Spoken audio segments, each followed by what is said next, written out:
Hi, Alan Stratton from Woodturning.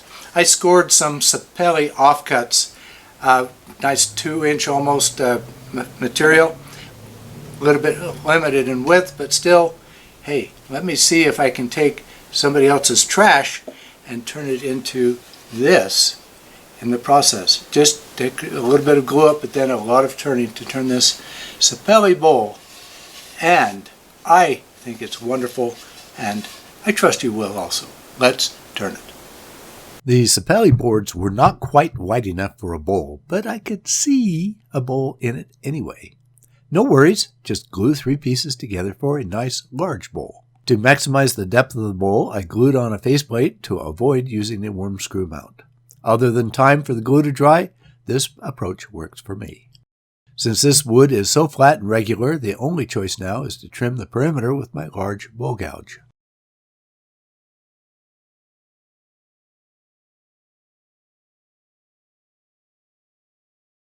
Now for a mortise in the bottom that will hold the bowl while it was being hollowed using a box scraper and a gouge. I noticed some unusual vibration, but I do not know where it is coming from.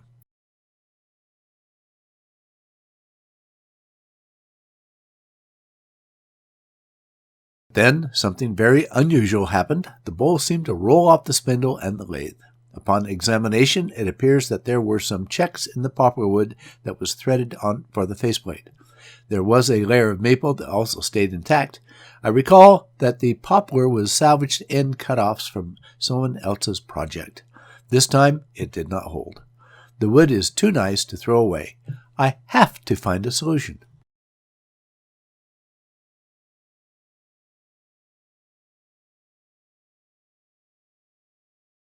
When I make threaded faceplates, I nearly always thread completely through the wood that I'm using. This time it was a lamination of maple and poplar. Then I glue on a thinner piece of wood for larger faceplates. As it turns out, my chuck with shark jaws will grab the remaining piece of the faceplate and seat nicely against the larger piece of the faceplate. Onward and upward, back to the normal process. This is the bottom side. In the center will be a large mortise, moving outward, a section that will be the foot of the bowl with a taper back to the mortise. This gives enough wood to resist the expansion pressure, while the taper makes the mortise look much smaller. Further outward, I mark lanes for a bead and a cove that form the ogee curve out to the rim. Now it is a matter of removing the excess wood, mostly with a bowl gouge. However, my skew also pitches in as a scraper. Finally, while the bowl is still mounted, sand from 80 to 400 grit and apply wipe-on poly.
Now for the top side, starting with the rim while maintaining a large wood mass in the center.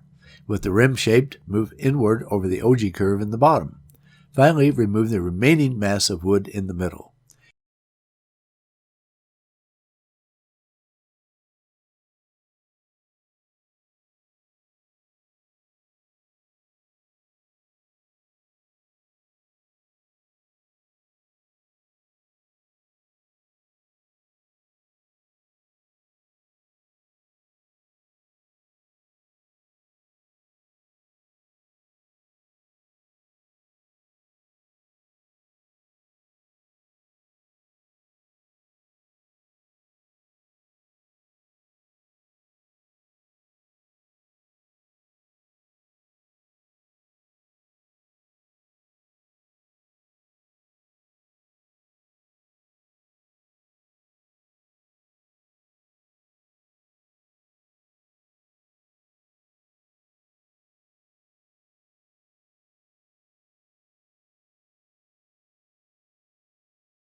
As the wood approaches the final cuts, I switch from a bowl gouge to a heavy bowl scraper. This is heresy to some turners who advocate bottom-feeding gouges, but I am in good company since I saw Richard Raffin do the same thing. Then sand this side from 80 to 400 grit. Time for a final coat of wipe-on poly over the interior and as much of the exterior as I can reach. After this dried, I scuffed it and wiped on another coat. This completes a beautiful Sapele bowl, almost a platter. This wood is beautiful, another example of utilizing someone else's offcuts to a good and beautiful purpose. Now to look for more of those offcuts. Please give this video a thumbs up and subscribe to my website as well as on YouTube. My subscription process lets you know of new videos and is much more reliable than YouTube's. Please spread the word by telling your friends about my weekly videos. I appreciate your comments and questions. As usual, please wear your full face shield whenever the lathe is running.